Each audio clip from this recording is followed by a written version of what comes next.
You are now entering a dangerous liberty zone where God-given natural rights are held sacred and exercised. This is your warning. Tyranny, fascism, and censorship will not be tolerated. Ideas will be exchanged freely. Rigorous debate and open discourse is encouraged. If you are weak and your beliefs are fragile, you should leave now. Prepare yourself. We are now live on the Dangerous Liberty Podcast. All right, folks, what is happening? Happy Friday, everybody out there. Thank God it's Friday. It's been a long week. There's a lot of stuff going on, folks, just in the last couple of days. Yesterday and today. There's been so much new information that's come out. It feels like we're finally getting at least at the precipice of vindication on all of this stuff. And man, we have a lot to cover. I don't even know where to begin, to be honest with you, but we're going to begin by saying hi to everybody. And thank you for tuning in tonight. We got a great show for you. I had a lot to cover, like I said. And I'm about to send a guest invite to somebody that I will do in just a second. But make sure you like, subscribe, throw down a comment below. Also, down in the description below, there is a link if you'd like to become a member and support what we do. If you want the truth, support this channel. Share the information that we have, share our content, because the truth actually matters. And folks, there's been so many people that are out there making money off of lies. And I think we're finally going to get to a point where people are just going to have to open their eyes. Some aren't going to. Some are so indoctrinated. Some are so into the cult. They are literally in a cult that they're not going to wake up, no matter if you presented all the evidence in front of them and you had Tyler Robinson himself standing there saying, I did it. For God's sakes, I did it. No, the government didn't frame me. I did this. I think at the end of it, he's pretty proud that he did this, to be honest with you. But like I said, got a lot going on, and I think it's Vindication Day. But I do want to say hi to everybody over in the chat. I want to say hi to Ruger Rouge, Moon Phase Gazing. I don't know if I've seen you in the chat before. Love your channel. Well, I love you, Moonface Gazing. That name's a little weird, but I'll forgive you for that. Kelly Bagwell, Ramza, Robert Gouvet. We're actually going to potentially go through some of his material, but I also have the new the search warrant that we're going to go through. A lot of the information that he covered, I just downloaded that. I've been going through that the last, probably 30 minutes before the show. A lot of information in there. Stargazer finally got the notification. Folks, it's really important. Number one, if you subscribe to the channel, make sure you go up to the top, hit that bell notification button, but click on it, and it will actually drop down a menu and select all. That way you actually get notified when we make new content. If you don't, I'm just telling you right now, and I'll tell you, even people that say they do that sometimes still don't get a notification. Google doesn't like us. YouTube doesn't like us. We're out there telling the truth. They want to be able to push things that are anti-American, that are going to destroy this country, that are going to fracture the right so that the leftists and globalists can take over. That's what they're all about. That's the information they push, and that's why you're going to see Candace Owens on the opening screen of YouTube every single time. We got Tina Marie, Lori Matthews. What else we got in there? Texas Motherbird 63, and many, many more. If you're just tuning in, make sure you say hello.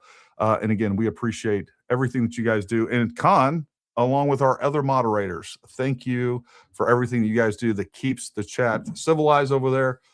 This is an adult program, not as an 18 plus, but we're here to discuss things, and we welcome disagreement, but we're not going to sit there and, just play with the trolls over in the chat. You're just a distraction. You're taking away from everybody else's valuable time. All right. I also want to say, we got Jen, the producer, back in on the show. Jen, you've been busy. I know you've had some things going on with the family. I don't know how much you want to get into that, but I'm just glad to have you back. So welcome. Well, I'm glad to be back. Thank you very much. I missed you guys. And even though I wasn't on the show, I was listening when I could. So I appreciate you guys being patient with me, and especially the boss man. Always good guy, very supportive, very grateful. Well, and even though she hasn't been on the show, folks, she's still been doing ton of work behind the scenes, and we appreciate what she does. A lot coming out, Jen, a lot coming out. So much happening, and it's, I don't know. I'm really grateful that I do think that we're continuing to see people open their eyes. You may not know it if you're just looking at X. And I think there was a little bit of, I don't know, some negative impacts of the Iran war. And And I get that people have a right to be upset about what's happening in Iran. I think that is misplaced. I think that is something that we have to do. If you are against not only never-ending wars, but a never-ending war with Iran, I think what we're doing right now is very prudent. And I hope to see them follow through on this. What I don't want the Trump administration to do, just because of the political backlash, is take the easy way out and just capitulate to the IRGC. What I want to see is the people of Iran armed, and I want them to overthrow the IRGC. And I hope that we can, in the future, next couple of years, have a good diplomatic relationships, a good economic relationship with Iran. I think that's very possible. And if that happens, that takes a major evil player off the board. We have Russia, China, and Iran that are some really our biggest enemies, both militarily and economically. And if we take Iran off the board and make them an ally, it really does weaken what's happening with China. But Lisa, I just sent you an invite. If you want to jump on, we'd love to have you. I should have done that earlier, but I was in the middle of show prep. Folks, I want to make you aware of a couple things that have happened in the last couple of days. I am going to throw this up here real quick. And if you're not aware, so yesterday I was actually retweeted Donald Trump's tweet that he's going after Tucker Carlson, Megyn Kelly, Candace Owens, Alex Jones, to name a few. And he really goes hard in the paint after them, rightfully so. And of course, Alex Jones responds to me, "Too bad you love a sinking ship." And I responded back, "Too bad you abandoned your integrity for views, Alex. Literally everything you and Nate said on the show was an easily provable lie." And let's set the record straight. Nate is not a ballistics expert. He was an 18 Echo, which is a commo sergeant. He's not even sniper qualified. He's talking out of his ass. He didn't even know you can change a stock on a Mauser. Look, this is something I've confronted Nate about in the past. And I had mentioned some things down in the comments one time, and he gave me a call and was like, "Hey man, what do you say?" I'm like, "Hey dude, you're not a ballistics expert. You're an 18 Echo." And then his response was, "Well, I grew up shooting my grandfather's 30-06. I don't care. That doesn't make you a ballistics expert." And for someone like Nate, and look, I hate drama, period, on social media. I really do. I definitely hate any time that there's any sort of drama within the military veteran community, and definitely within the own special operations or as with fellow Green Berets. But Nate built his entire channel claiming, going after Tim Kennedy. And I absolutely agree that stolen valor is despicable. I think it shouldn't happen. And I think there's clear evidence that Tim Kennedy engaged in a lot of exaggerations, to say the least. That being said, I understand that content is very profitable. People are going to watch that all the time. I don't want to engage in that stuff for a few different reasons. Number one, once you start putting that information out there, that's something that the Army should be handling anyhow. People can launch all the complaints they want and then go after Tim Kennedy. I think that's the right way to do this. When we start making this a public thing and going after anybody in the military for this stuff, and making content out of it, the problem is that it paints the entire, in this case with Tim Kennedy, it paints the entire regiment badly. That is one guy.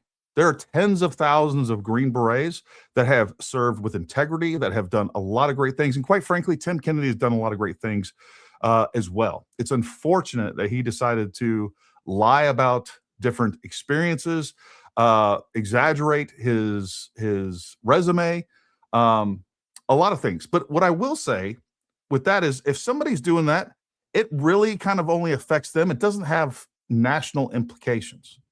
But when you are using the credibility of the Green Beret and you're getting out there and you're talking about political events and you're reporting information, folks, and you're lying and you're doing it with the credibility of the Green Beret on your head, that has national implications, and to me is far worse. And then when he goes and says that he is a ballistics expert just because he's a Green Beret, like, how is he any different from Tim Kennedy? And again, one thing I will say, look, Tim Kennedy, he's done some things that definitely despicable. I do not question his loyalty to this country. But when you're getting on YouTube every single night and you're lying about this administration. You're lying about the facts. You're lying about Tyler Robinson, the Charlie Kirk assassination, and they're clear lies. That is like at some point in time, you have to say, you know what? This is no longer even opinion. This is no longer a bias. This is anti-American propaganda. And I have a real issue with that. We should absolutely be critical of our government. But if you're just getting out there and constantly spreading lies about the U.S. government that are provably false, this isn't even subjective. It's proven that you're lying. And you're just spreading that garbage, either because you're too irresponsible to fact check, or you're doing it intentionally because you have a narrative that you want to push, and or you have a narrative that you know is very profitable. Because that's what a lot of this stuff is. That's what a lot is taking place here on social media, and especially amongst the vet bros, which I find despicable. Like, we have a responsibility to find the objective truth and to give it to the American people. And if you're going to use a Green Beret or any of your military service as the credibility at which you present that, man, you have a duty and a responsibility to get it right. You really do. And then if you want to opine, you want to give your opinion and whatever else, fine, do that. But make sure you're separating what we know to be fact, find out what the facts are, and then make sure that you're separating fact from your opinion. You have an absolute right to give your opinion on whatever you think. If you hate Donald Trump, you hate the Iran war, you think that the Charlie Kirk assassination is one big hoax, and or the U.S. government, it's Fed slop, they're framing everybody, fine. You have a right to think those things. What you don't have a right to do is to spread lies and disinformation, and you should be called out for that. And that's by far a more egregious act than anything Tim Kennedy has done, as far as I'm concerned. So let's talk a little bit about that. The first thing I want to do is, and this is relevant for the rest of the show. I know I kind of played this the other night, but I'm going to play this again. Not only what Nate said on Alex Jones, but I want to make sure everybody is very clear about the timeline that Sheriff Nate Brooksby gave us for when Tyler Robinson turned himself in. Brooksby literally saying on film in a press conference, debunking Tyler Robinson's family from turning himself in, and saying, my personal friend who used to be a sheriff for 20 years was the one who used to be Tyler Robinson's Boy Scout leader, recognized him from the picture. He's the one that contacted the family. He's the one that went over to Tyler Robinson's house and convinced Tyler Robinson to turn himself in. The sheriff said that. The same sheriff, Sheriff Nate Brooksby, who was in charge of this whole thing, who has now just resigned yesterday. All right, so let's recap here. Sheriff Nate Brooksby debunked that Tyler's family turned him in. Number two, Sheriff Brooksby was in charge of this whole thing. Let me go back here, make sure I get all this. It was the retired sheriff that recognized Tyler. Retired sheriff that convinced Tyler to turn himself in. It was the retired sheriff drove Tyler to sheriff's office, and number 6 used to be Tyler's Boy Scout leader. So that's what Nate said. And this is a big freaking deal. And this timeline now has become even a bigger deal because we're going to address all of the things that Baron Coleman is now trying to tell everybody and just create another narrative out of whole cloth and is lying to you. But let's see what was actually said in that press conference. Just starting with a couple preemptive things. So we are not the lead agency. Our involvement, I describe it as just a really long agency assist. So we're not conducting the investigation. We're not doing interviews. It's going to be focused on how we were able to get Tyler to voluntarily come and turn himself in at my office. That's going to be the scope of it. So since we weren't the lead agency, basically it was about a 2.5 hour waiting in a room, not communicating with the suspect. Our job was not to interview. Our job was just to get him here. He said, "Hey, I know who Charlie Kirk shooter is. I know the family through religious association, and he's in Washington." All right, so multiple times already we've clarified he is not the lead agency. He's not even doing the investigation. The only thing that he's facilitating is Tyler Robinson turning himself in. And I just saw, Clyde, you're full of shit. I've been telling the truth the entire time, and you can make all the allegations you want. But again, if you're not going to back those things up or present some sort of disagreement, then you're going to get banned. I'm just not going to sit here and put up with people trolling the chat. It's not going to happen. So the other thing that Nate said was that he knew him through Boy Scouts. County now, and we're working on trying to get him to come in voluntarily. During that phone call, some information was provided about Tyler potentially having some suicidal ideations, was en route to a remote area of Washington County. The parents convinced him not to do that, and conveyed that they would stand by him and help him surrender peacefully. So at that, within the hour, my friend drove Tyler and his parents to my office, where he was greeted by plainclothes detectives. So as a doing something good here. Yeah, outstanding. He deserves full credit. I think that a lot of it's just the community relations, right? So Tyler's family trusted this individual. They knew he was involved in law enforcement at some point, and enough community involvement there that they trusted that they could go to this individual and he. So again, what happened there was the family went to this he was a former investigator for the sheriff's office. That's what he was. He knew him through religious affiliation. Nothing was ever said about Boy Scouts. And I'll tell you, when we're in the middle of this interview and Nate is saying these things, he's saying it with such confidence, it made me question I hadn't seen that interview in 6 months. I don't remember exactly what was said. So I was going to just start going like, you're lying, because I wasn't 100% sure. And then he said it with such confidence and repeated lies of every material element of this that he said was going on with this press conference couldn't be more wrong. I mean, just lie after lie after lie. Could contact me directly, and that we could facilitate a peaceful, calm, relaxed surrender. Put it that way, right? Make him comfortable for a couple hours. Make sure he has water. No communication until the lead investigators arrive. So.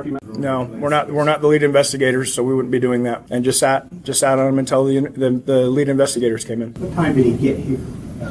It was just before 9 p.m. And what did you do once he got here? Did you put him in handcuffs? No. Made sure he had water. Made him comfortable sitting on a couch in an interview room, and just sat on him until the lead investigators came in. So his parents didn't say anything at all?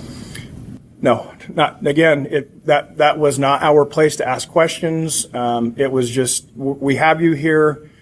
We're in a holding pattern until the lead investigators get here. So that wouldn't be in our wheelhouse. We wouldn't even have attempted to interview any of them. The lead investigators. So by the time they were in town, Tyler was sitting in an interview room with his parents when they arrived. So they were already in this building when the lead investigators arrived. And how did that handoff go down? Was he handcuffed? No, he was sitting on a very comfortable couch with a water bottle in his hand, not restrained. He was again cooperative, somber, quiet.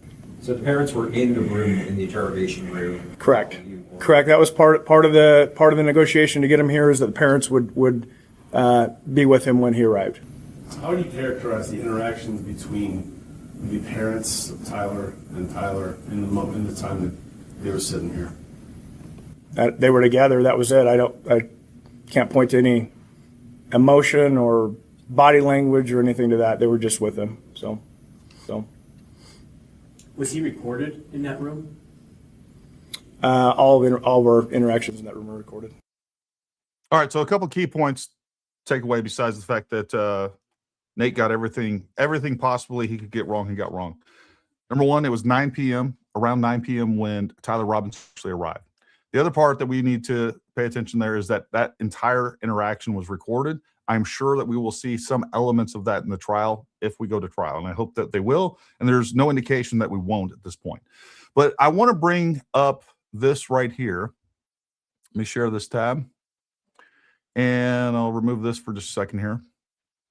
All right, so Baron Coleman has created a whole new grift, a whole new narrative that he's spinning up based on the legal documents. And these are the legal documents that were released on March 30th. It is the motion to exclude cameras. And so let's go ahead and play this. I'll make this large. Public. And there's potential reason in the world the defense would have put the time in this document if they didn't want us to see it. This was a message to people like this show, Candace Owens and others. My God. The amount of self-importance of these clowns that want to sit there and say, this was a dog whistle. This was an encoded message for everybody out there. Because what he's going to go on to allege here is that Tyler Robinson was actually in custody at 6:26 p.m. It couldn't have been around 9 p.m. that Sheriff Brooksby actually talks about and lays out in quite detail. And I find that very compelling. And we didn't know what we know now, but I'm going to go ahead and finish playing this and he can lay out his case. But I mean, it just blows my mind that these people think that the defense is looking at anything that they're doing and taking them seriously, because I can tell you that they're not. Who are looking into this matter saying, I don't think Tyler Robinson did it.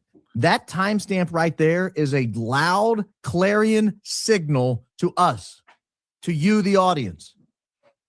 They know that they can and can't say certain things publicly.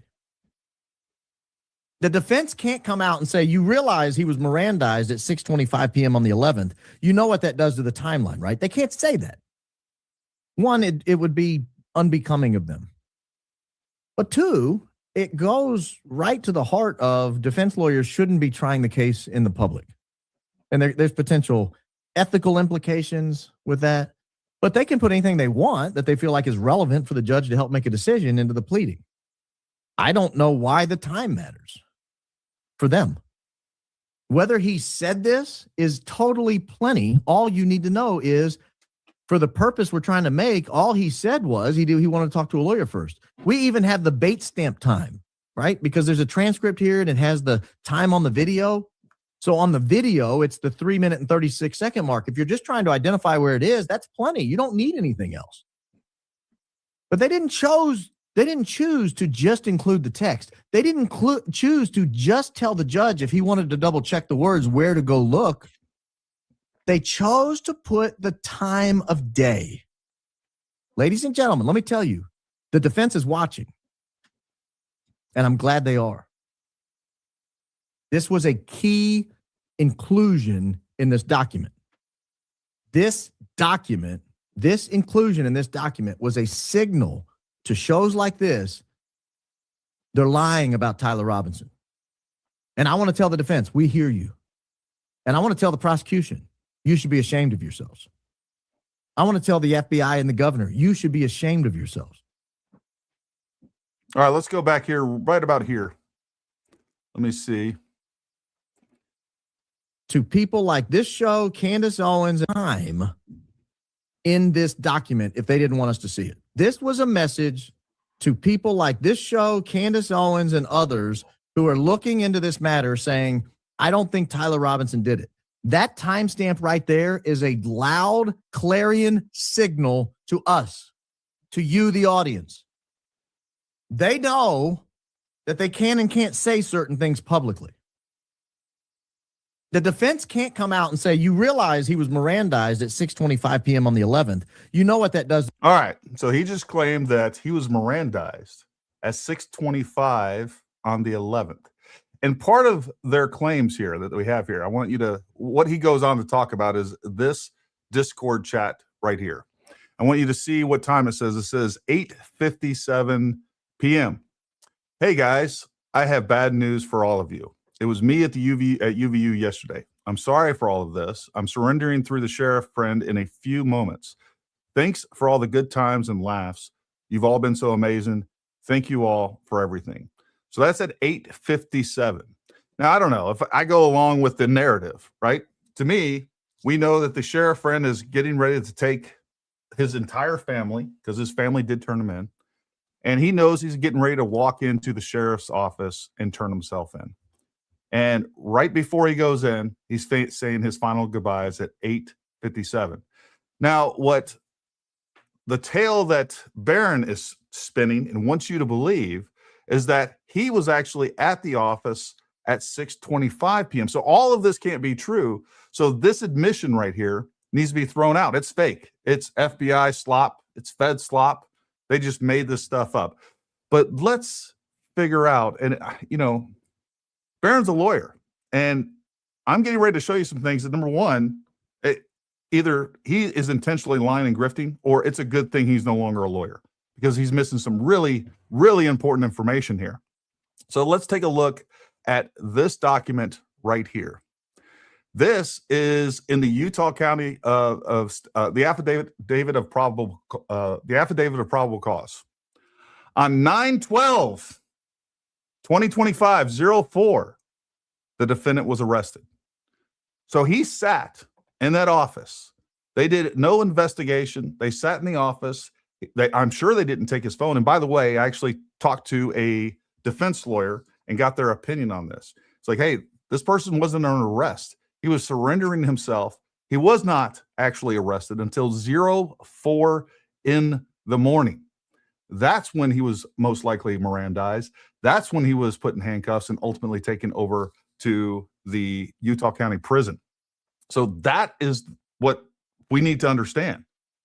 We have a clear timeline of when he was actually turned in.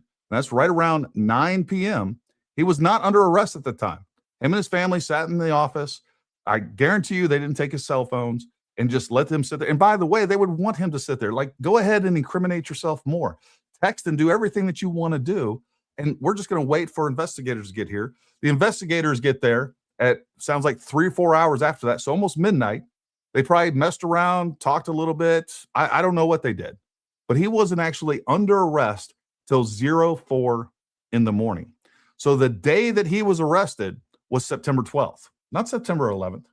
That is what is important. And these, like, you know, words have meaning. And especially under legal documents, they have meaning. Now, let's go back to, let's take a look at the actual document that that Baron Coleman was showing everybody here. Let me pull this up. Here we go. Let me share this tab, make sure that we're indeed sharing the right tab. Lisa's in the chat. What's happening, Lisa? I'm right here. I know, I see you. I see you. Oh, I was like, You're on the "Can you video. see me?" Oh, hello, guys. That's what I meant. That's what I meant. Hold on. I usually have you on my computer and you're on my phone right now, so I'm not used to this setup. I apologize. No worries. No worries there. So let's take a look at what this says. All right. So this is the memorandum to exclude, or the motion to exclude, cameras. And this is where this starts. We can see this. This is what he very specifically showed you. I want you to take a look at this. Take a look at this. This is what he was showing you in what he was actually showing his viewers. So 6:25 p.m., 6:26 p.m., all those other things. So page 20, the state will not be able to produce such proof in this case, Discovery Bait 007. Page 20 indicates that on the evening of his arrest, folks, very specific, his arrest was on September 12th. His arrest was on September 12th. So they didn't even go to interrogate him. It was late, you know, it's super early in the morning. The investigators hadn't slept. They probably wanted to make sure they were crossing their I's, the T's, and dotting their I's. They wanted to make sure that Tyler was very rested. So they didn't actually try to interrogate him till 6:25 p.m. It was the same day, September 12th, because he was not arrested officially until September 12th. So this is where we're at. 6:25 p.m., 3:36:53 on the timestamp. So Tyler, before we begin, I just want to read you your rights. All right. So now he's read his Miranda rights prior to them attempting to do any interrogation. And he says, I would like to speak with my legal counsel. I'm hoping for a fellow in Utah named Doug Terry. 6:26 p.m. So out of this right here, without even bothering to look at when the official time of arrest was and the official day of arrest was, Baron Coleman has spun this narrative that all of this other stuff is fake. And then he actually starts referencing Gray Hughes' shadow length calculator. I don't even know exactly what he was trying to do with that, but that was stuff that Gray Hughes did like September 15th. I mean, this guy is so far behind the ball, and he can't even get the basic elements of this right, and he's supposed to be an attorney? Get out of here. This guy is a grifter through and through. And one of the things I've said before, and I'll say it again, I do think that Baron Coleman is by far a greater threat than Candace Owens herself. Look, that guy is more compelling, more entertaining, and he can lie better than Candace Owens. And because he's a lawyer, there's a lot of credibility that comes along with that. I keep thinking about the Harvey Levin thing. I'm a lawyer. Yeah, he has actual letters behind his name, which it's an appeal to a fallacy, an appeal to authority fallacy in and of itself, of like, oh, someone's a doctor, or, oh, someone's a lawyer, so they automatically have more knowledge on something, which we know is not the case. But in the world that we live in, it just does hold more water at the end of the day, whether we like that or not. That's just the reality. Absolutely, it is. It absolutely is. So this entire thing that he's continuing to push, and now it's like, oh, I got proof that this, and like they've been lying to us from the entire time. Look, he was turned in a little after 9 p.m. Chances are he did not. He continued to have access to a cell phone. I guarantee you, he was sending that text to the Discord chat right before he walked into the sheriff's department. Makes perfect sense to me. But what these people try to do is they lie, they obfuscate, and they continue to like pull out bits of information so they can spin whole narratives. And no one else is going to go out and check this stuff. And then by the time someone like me or Lisa, excuse me, some of the other people that are going through and debunking and addressing some of these things that they're lying, like it's already spread by like wildfire. The lie is already out there. People are hitting me up in comments left and right. Look, Baron proved this. Baron proved the entire timeline was a lie. No, he's lied to you. You took him at his word. You didn't even go check the basic records of when he was officially arrested. Of course, the defense is going to reference the day that he was officially arrested.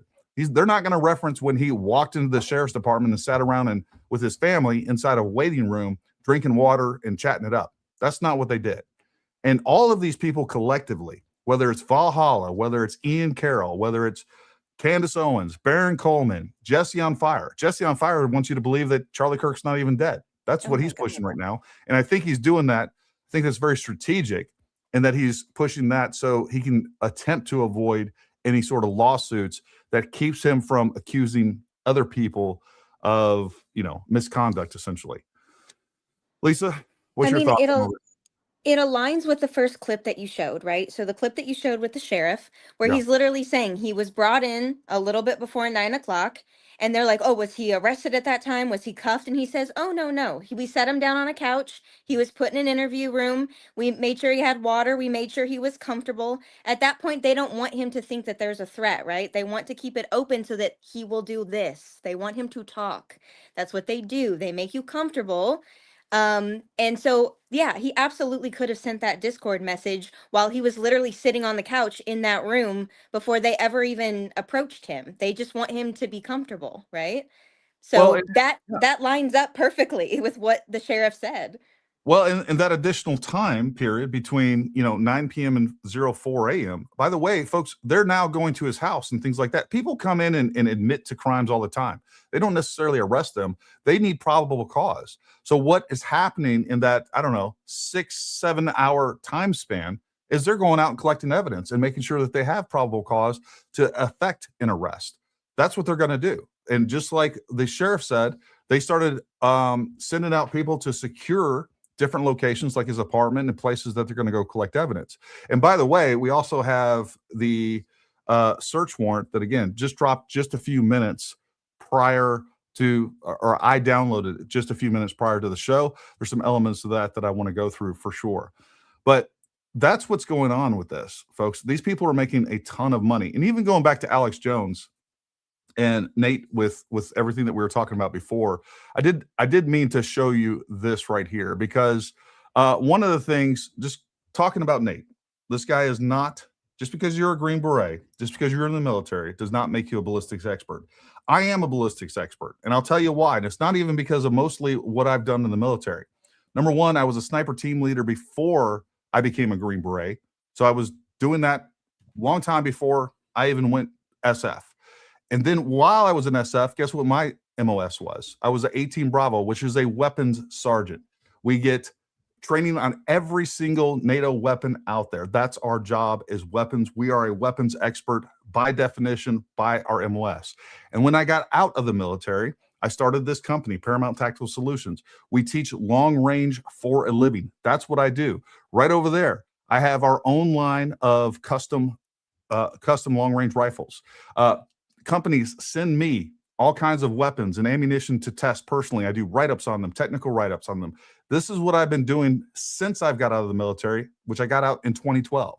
So it's not even necessarily my military experience. 90% of what would make me a ballistics expert is what I've done since then. And I'll tell you this too. All of these ballistics experts, especially when it comes to the application of shooting, you have internal, external, and terminal ballistics. What we are really good at is internal and external ballistics. That's what we take a lot of data on. And, whether it's reloading, which is covered under internal ballistics, or external ballistics, where we are making the calculations so that when we're shooting at distance, we know how to get a round to the target. We're taking wind calculations, we're taking density altitude, we understand bullet trajectory, we understand the ballistic coefficient of the bullet. We can go through all that. And those are the things that I teach on a yearly basis. We have courses all the time. This is what we do. And by the way, that's what most of my channel was on before I even started dipping my toe into current events or politics. So that's what makes me a ballistics expert. When you have Nate, I want to show you this video, and this was a great video by Rage Bronson. I actually sent him an invite to come on the show as well. But I want you to see how ridiculous, because I will tell you this right now, Nate actually has less ballistics or just gun knowledge than most Green Berets that I know. And where I was going with this earlier as well, what we don't study a lot as ballisticians, as ballistics experts, one thing that we don't study a lot is terminal ballistics. We just don't. We have a lot more anecdotal knowledge when it comes to terminal ballistics just because we shoot a lot. Originally, I did hold the position that, hey, you know what? It's very unlikely that a 30-06 shot Charlie Kirk, because I was going off. Number one, I've shot a 30-06 probably, 15 times in my life. And on top of that, there's like this mythical lore around that, period. And there's not a lot of data when it comes to the terminal ballistics. And then I started really digging into this and realized that I had a knowledge gap. And that was on the terminal ballistics, especially when it was specific to 30-06. I started going through and actually deep diving what happened to Martin Luther King. Martin Luther King was shot from 65 yards away, and he was shot with a 30-06. Now, I know there's a lot of controversy around MLK's death, but one thing that has never been questioned in any documents that I could ever find was whether or not he was shot with a 30-06. That is something that most people agree upon. I haven't seen anybody that doesn't. And what happened from 65 yards away, he was shot in the jaw. It actually hit his spine, deflected downward, very similar to Charlie Kirk. And then you can go look at Chuck Ritter. And then you can go look at a lot of different pathology reports when it comes to 30-06 ballistics and people that have been shot with 30-06. Folks, it's more common than what you think. And this goes back to my original statement. No matter what, I never said it couldn't happen. We always understand that weird things do happen with ballistics. And really what it comes down to too is we don't have the information that we need to even make a prediction. We don't have the rifle, and we don't have any idea what ammunition he was using, the condition of that ammunition, the type of projectile. Those are just facts. And very similar instances of what took place with Charlie Kirk, almost exact wound pattern, by the way, of Martin Luther King, happened with Charlie Kirk. The only difference was it hit his jaw first, which that doesn't make that big of a difference. And it was much closer. So you can almost kind of remove that. But the fact is Martin Luther King still had an open casket funeral. So this idea that 30-06 just blows people's heads right off and all these other myths and nonsense is just stupid. It really is dumb. Another great example of this is Thomas Crooks. We know that Thomas Crooks was actually shot in the face with a 300 Win Mag. 300 Win Mag has about 1,000 foot-pounds of torque of energy more than 30-06. And yeah, we did have an exit wound, but it didn't blow his head off. The exit wound was actually quite small. I got pictures of it. So like this idea that people are just ballistic experts, even if you shoot a lot, it doesn't mean that you are a terminal ballistic expert, because they're just, the information that we have is fairly anecdotal. It is not something that has been studied at great lengths, and we just don't have a lot of information out there. But if you look for the information, you can find very similar instances. There's one pathology report that I was looking at. A guy was actually shot in the arm with a 30-06. Shot in the arm, hit one of his bones. It didn't exit. And it was from like 60 yards away as well. So weird things do happen with bullets, and they're not always predictable. And that is like the only kind of anomaly in all of this. Everything else is accounted for and supported by evidence. So anyways, this is a video I just want to show you. Bronson made this video. You guys got to go watch this video. He covers a lot of interesting facts, and some of which it was kind of interesting to me because he talks about sporterized rifles. Let me get back to 1204 in just a second. But he's talking about the fact that we have a sporterized rifle. Let's be honest, these are war relics. And that's a 30-06 right there. Actually, I don't know if that one's a 30-06, but it is a Mauser 98. But the point here is that this guy he shows many other instances of guys converting these military surplus rifles into sporterized, more modernized rifles. And this is something I kind of take for granted. And I didn't even think about making a video like this. So my hat's off to Bronson for doing this, because most people don't realize this. And again, it's just one of those things I take for granted. I'm like, this is known. Everybody knows this. We have people that come into our shop all the time with extremely old rifles where we're putting new stocks or chassis and modernizing those rifles so they work better for them in their current use, and just, updating the technology that's being used. But let's go right here that's specific to Valhalla. Not that it's a stock photo, not that they just took it off of the internet somewhere, that it is the alleged rifle used by Tyler Robinson to assassinate Charlie Kirk. To Bronson's question real quick. Can you put a modern composite stock on a World War I era Mauser? I have no fucking idea, dude. Probably not, because like even my Browning right here is wood, and I don't know if there's any way you could do that. Maybe. Absolutely. It's literally 2 action screws that you remove. 2 action screws that you remove. You can put in another stock that is going to fit the action that comes in. It's super easy, super simple. And the fact that he doesn't know this while he's at the same time out of the other side of his mouth claiming to be a ballistics expert, completely ridiculous. And he goes on. I want to show this too, because this just shows where he's getting his information from. And it's Ian Carroll. Yeah, the rifle, that was, man, I lost my mind. So, because I had seen I had the 30-06 picture, and then when the FBI released the Grandpappy's old World War I relic, I about threw my shit at the wall. Like the Leonardo DiCaprio when he sees the shit on TV. Wait.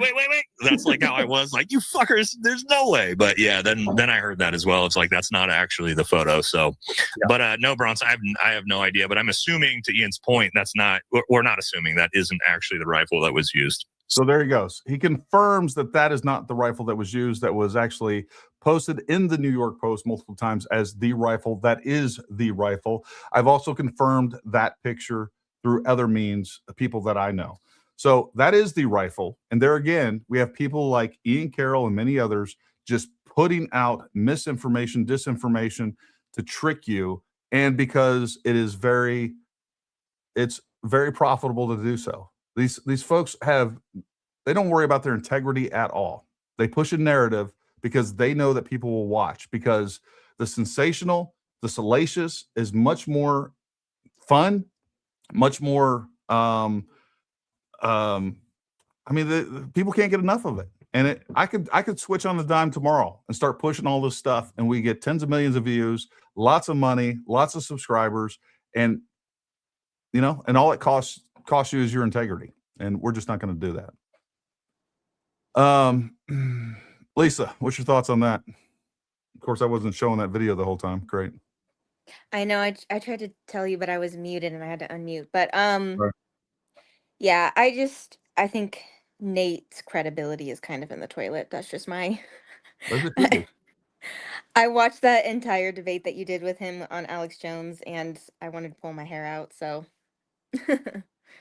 Yeah, and again, one of the things going into that, I have had nothing but good dealings with. I knew where Nate was coming from, but I had nothing but good dealings with Alex Jones up to that point.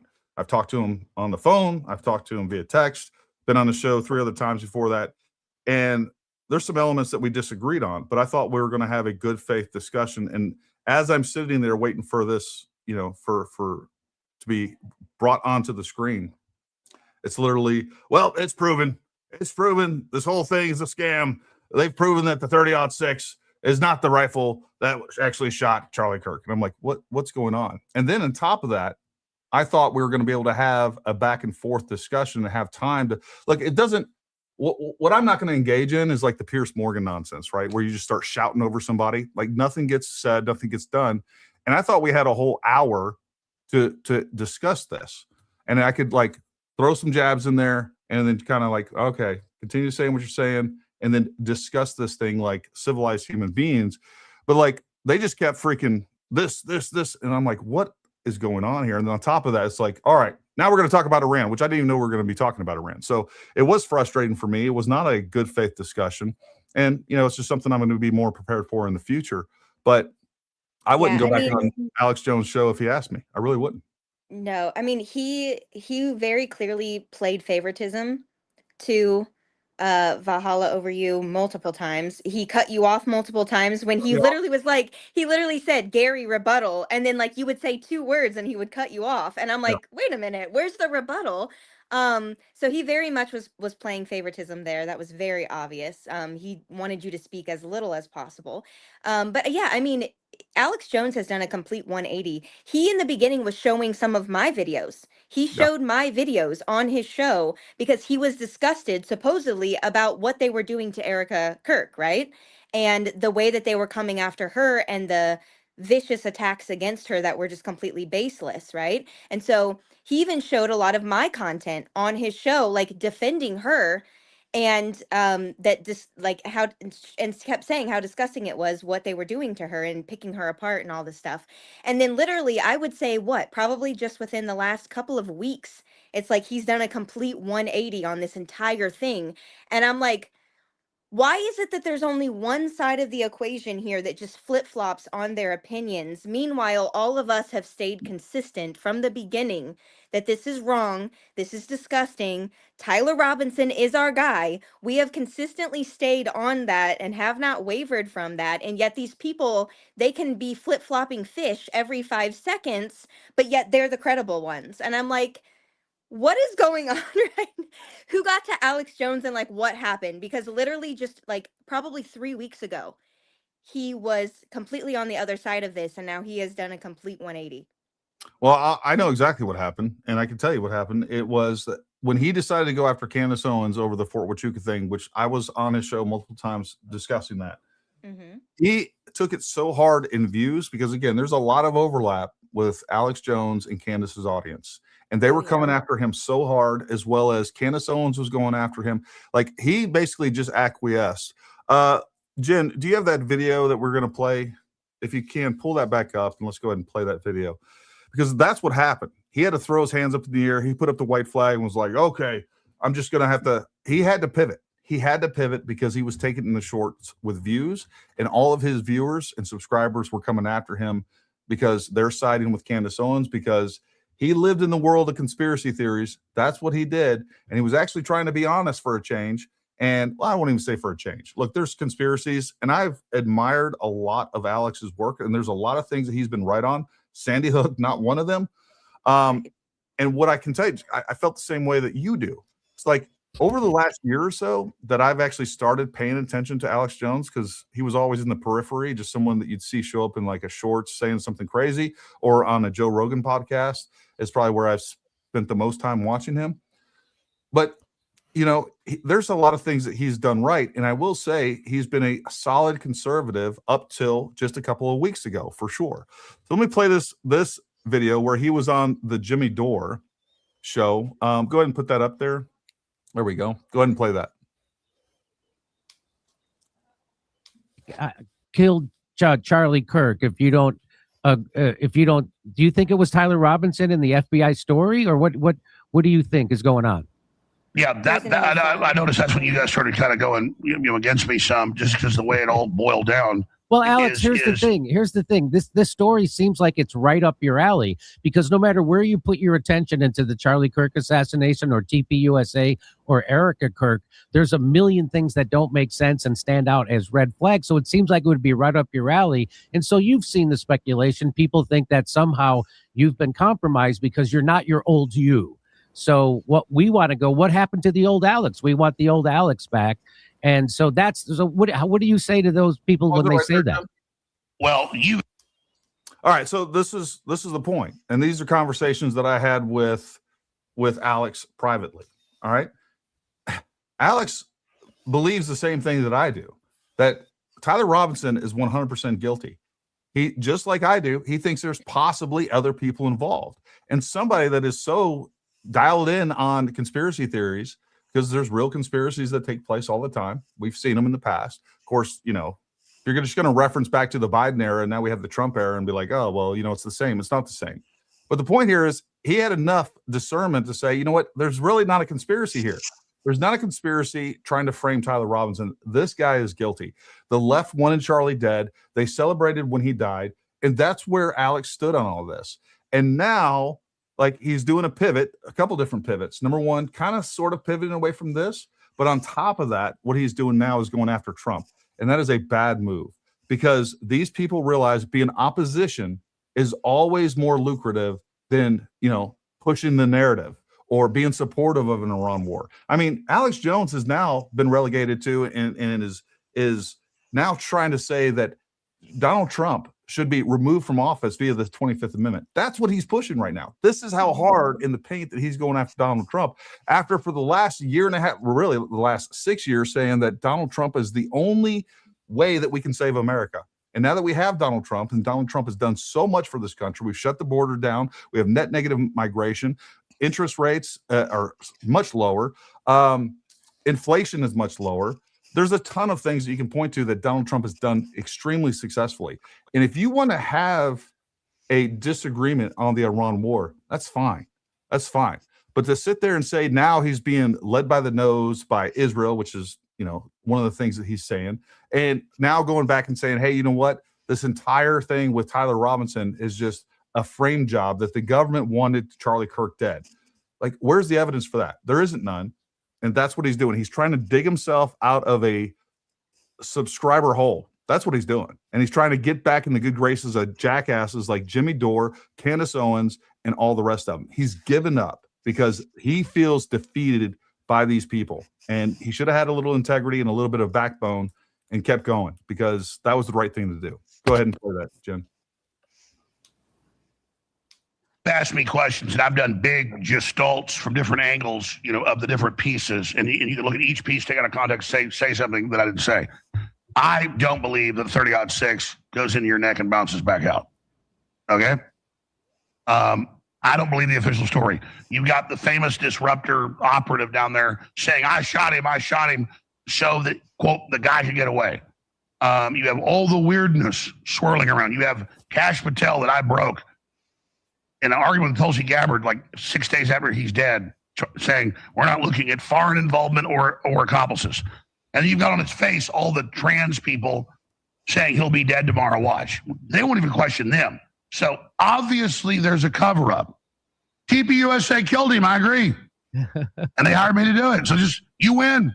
I mean, this doesn't sound like Alex Jones. That's what people are saying. It doesn't sound like... Well, it doesn't sound like, I mean, the TPUSA killed him. It is Alex Jones. Okay. All right, buddy. I mean, don't you understand? Like I'm done with it. I'm not debating it. You guys believe whatever you want. I'm not involved in it. And you're done with it because, I mean, the biggest assassination in a generation happening live, and the federal government is covering it up, according to you too. Agree with that? No one cares. No one cares about me breaking the Kash Patel order to cover up of accomplices. Nobody cares about the real stuff I put out. They just want to talk about, you know, stuff that isn't real. So I'm just like, enjoy yourselves.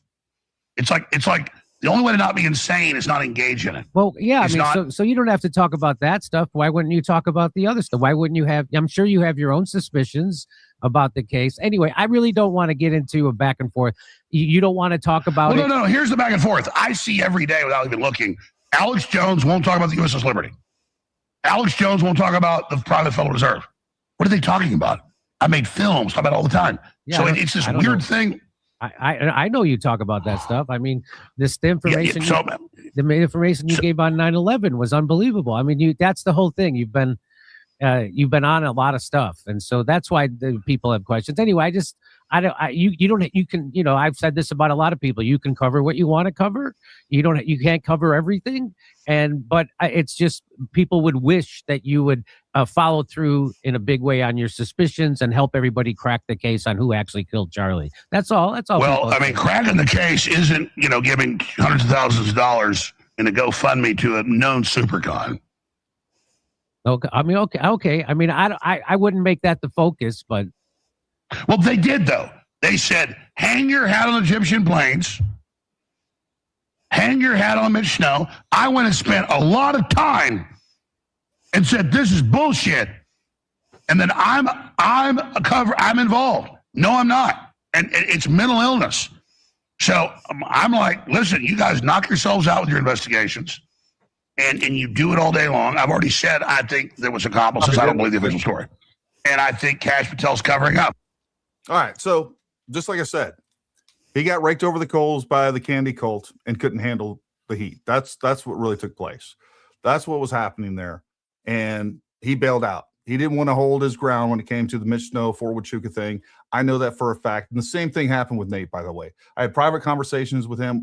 He was supposed to do another show on the whole Fort Huachuca thing, adding additional documents that he got to prove that the guy Mitch Snow was a liar and was going to do a whole nother show. And he was like, nope, I'm not doing it, man. He was taking it in the pants down in his comments. People were abandoning him left and right, and he wanted to hitch himself to Candace Owens and to Ian Carroll and to Baron Coleman, to Jesse on Fire. If that's what you want to do, have fun, because you got zero integrity and all you care about is your stupid channel and views and money going in your pocket to push a narrative that you know isn't true, which I know that he knows isn't true. So that's the type of person you want to be, fine. But I'm not going to engage with it. And unfortunately, like you said, opposition is more beneficial to them, right? I mean, it's so much so that we're actually now seeing them create their own opposition. So if opposition doesn't rise up, they are literally fabricating it and creating it to make this back and forth, even if it doesn't exist, right? We saw this with the Drewski skit. Remember the fake Erica account that responded that she was suing him? Then they started making AI videos of Drewski talking about Erica was going to sue him. None of that ever happened. It was all fabricated and literally created. It's so crazy. They are literally going out of their way now to manipulate the outcome so that it looks like Candace Owens is correct in all of these conspiracies. They are formulating it so that they get the outcome that they want. There's no way that you're ever going to get truth from these people. They are so bought into this at this point, again, that they are literally pushing things to make it be the outcome that they want it to be. It's absolutely insane. Yeah, and there, look, we've seen it with AI photos of Tyler Robinson in the stairway, where somebody completely made a different video picture of him. Like, this isn't him. This isn't him. We saw shorts where they intentionally. I responded to this early on, where they cropped in to show Charlie Kirk's arm moving when they were back behind the table. And then they cropped out the fact that Dan Flood actually had his arm and moved that arm. So they were trying to say that Charlie Kirk was still alive during that. I mean, they have gone to every length possible to create a conspiracy that doesn't exist for several reasons. Number one, it hurts Donald Trump. It hurts TPUSA. So you can figure out whoever you want. I definitely think we have China, Russia, Iran involved. I think there's political entities involved with this, but they are tricking the American people left and right. And then, of course, there's just grifters. And maybe, Baron Coleman is just doing what he's doing because it's very profitable. That guy's making like $60,000, $70,000 a month just off of what he's doing, views and super chats.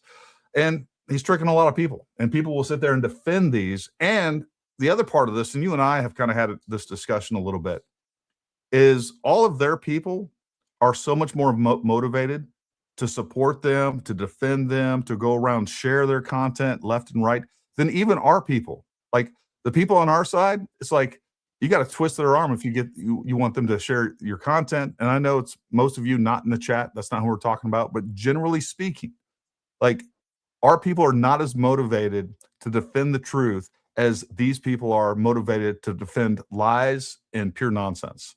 And it's just a fact. And it's one of the things that you have to understand, and you have to understand your operational environment and know that people aren't going to be down there defending you and pushing your content the way that we see that. And yes, part of it's bots, but there's real people that will defend Baron Coleman, will defend Candace Owens, and to their last dying breath, And then on top of that, they push their content left and right. They are true disciples and they are part of a cult.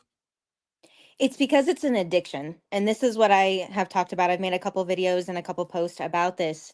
It is truly an addiction. These people are like crackheads. Literally. This is like a drug to them. It's not just meaningless entertainment at this point. This is their soap opera. This is their telenovela every week. Like, they are full blown addicted to this.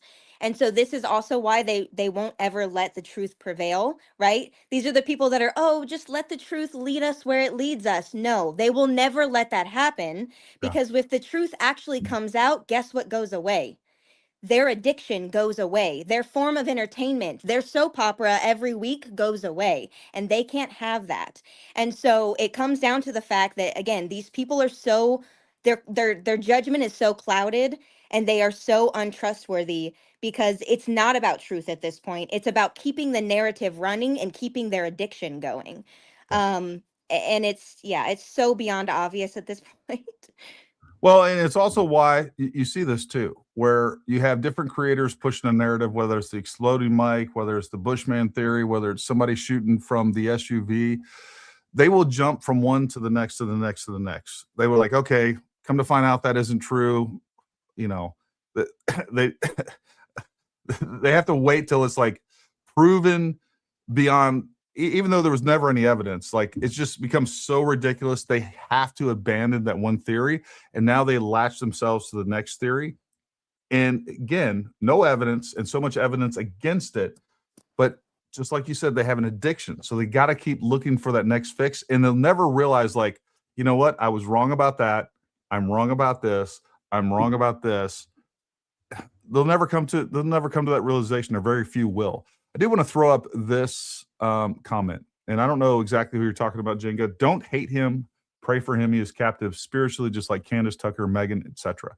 I don't know if you're talking Alex about Jones. I think Alex they're talking Jones about or Alex Nate Jones. or Baron Coleman. Look, I don't hate any of these people. I hate what they're doing, and I know that they're doing it intentionally, willfully, and I know that they realize they are intentionally deceiving people. So I hate what they're doing. I don't hate any of these people. I do pray for them. I hope, best case scenario, all of these people, whether it's, and I guess I have the most hope for, like Nate. Nate's a Green Beret. He's a good dude that could be using his platform for a lot of good. God has blessed him and all these other creators with a huge audience that they could be using that for a force for good and truth. And it's okay. Like, if Nate or some of these other people hate Donald Trump and they think politically the country should move in a different direction, bring truth, reason, logic, evidence, and try to reason with people and convince people that's the way they should go. You have a right to do that. But what you don't have a right to do is just lie to people nonstop and convince people that the U.S. government is always corrupt when it's not. And I always like to use the analogy, it's like my kids, right? I'm extremely tough on my kids. I want to make sure I'm very critical. I still love them, of course, and I do this in a loving way. I'm not just some tyrant running around the house, but I have a lot of expectations for my kids, and that's always going to be the case. Now, if somebody outside of my family starts lying about my kids or starts to try to paint them in a light that's not true, I'm going after those people. And that's the same thing that I feel about the U.S. government. We have a right to criticize the U.S. government, to hold them accountable. But when we start seeing people or entities or other countries or whatever it is, just lying to the American people and trying to convince them of things that are not true, that is no longer criticism. That is no longer holding your government accountable. You are now engaging in anti-American propaganda, and it's a narrative, and it needs to stop. And it's just, it's disinformation. It's a psyop, whatever you want to call it. And the only way that stuff stops is everybody out there starts holding people accountable and saying, no, that's not true. And you got to push back on this stuff, because people will be convinced to vote in certain ways, to move our country in a certain direction off of false pretense. And that's what we don't want to happen. That's how communism succeeds. That's how socialism succeeds. That's how we lose our country. And we better start taking this stuff seriously and pushing back hard. Yeah, I mean, even today I was watching Candace's open letter to Donald Trump, right? In true narcissistic fashion, she couldn't stay quiet. She has to respond to him, nitpicking her. Um, and at the end of the day, I'm sitting there thinking to myself, she's saying, oh, he's controlled by Israel. He won't stand up to Israel. Like, and that's what all of them are saying. Megan and Tucker and Alex Jones now, all of them, he's a shill for Israel. And I'm sitting there being like, he supported Israel in his first term. He went hard for Israel the entire time. Like, that has not changed. He has not changed his course at all over this entire time, and every single one of them supported him in his first term. And he was just as much pro-Israel then as he is now. But yet they have all flipped sides. Coincidence? I think not. Yeah. V. Scott, I don't think this is true. I'll dig into this and figure this out. As far as I understand, Sean was GRS, and yeah, it's basically contract work, but it's contract work typically directly for the CIA and or a direct hire for the CIA. There's a couple different options with that. Your point kind of remains, but I do think that he was actually a direct hire for GRS.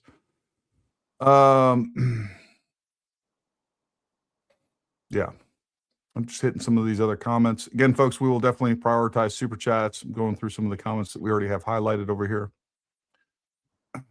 The LDS Church used to be very involved in the BSA. The retired investigator could have had the calling of scoutmaster through their ward. I haven't seen that information, but may have been. There's nothing that I found, any official document that talks about Boy Scouts of America. I don't know where Nate got that from, but clearly this is kind of a moot point because the more important elements of this, he got every single one wrong. So that's either pure irresponsibility or intentional lies. I don't know which is worse. Both are pretty bad.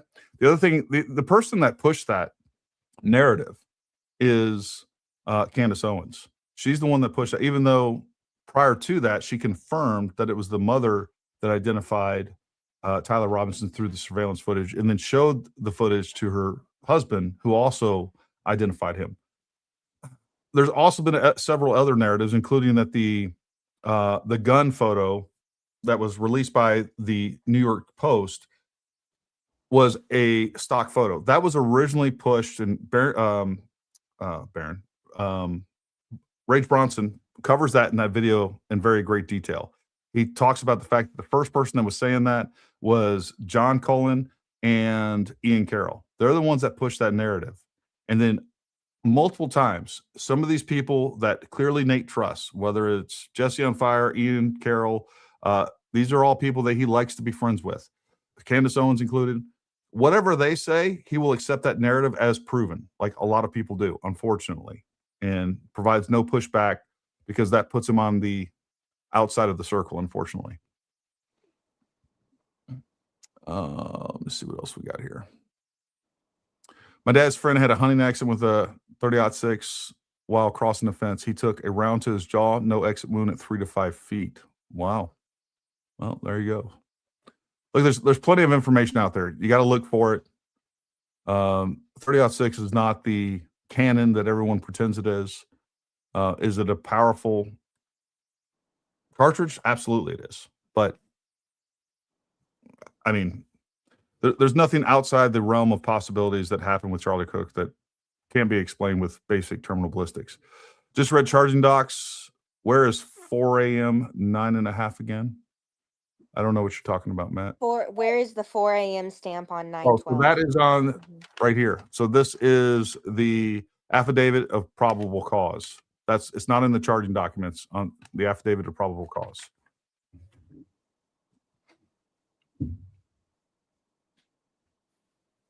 Let's see. Lisa, what have you been working on? Oh, I don't know. Candace has been on a break this week, which has given me a break this week. So I've just been hitting back on some, well, there is a lot of weird kind of overlap I've noticed with the Athena Strand case. I don't know if you've kind of run into that, but I thought it was really interesting that literally a lot of the people that are covering that case right now had to come out and be like, he lied the entire time. For the, since 2022, this guy was telling everyone that he hit this little girl with his FedEx truck, and that's why he put her in the back of the truck, because he was panicking and he was freaking out. I'm going to lose my job. Oh my gosh, I just hit this kid. What is going to come to find out? The prosecution for this entire time since 2022, they have known that he was lying. They had video and photographic evidence of her in his truck, completely unharmed, completely uninjured this entire time. And I'm just sitting there going, it's almost like they had to wait until the trial started. They just released that information. What was that, like 2 days ago? But since 2022, this dude has been lying this entire time, and they had to listen to him lie this entire time. And that lie was repeated in the media over and over and over again for years. And 2 days ago, they dropped this information during the trial because, it's almost like they have to wait until trial before they can release all of that. It's almost like that's what we've been saying this entire time with Tyler Robinson. But even worse than that, the Candy Cult is now trying to Erica Kirk, Athena Strand's stepmother. So because she did not act how they thought that she should act on the stand, because she had to testify with this crazy dude sitting in front of her, this literal monster sitting in front of her in court. They're saying, oh, she didn't act how she should have acted.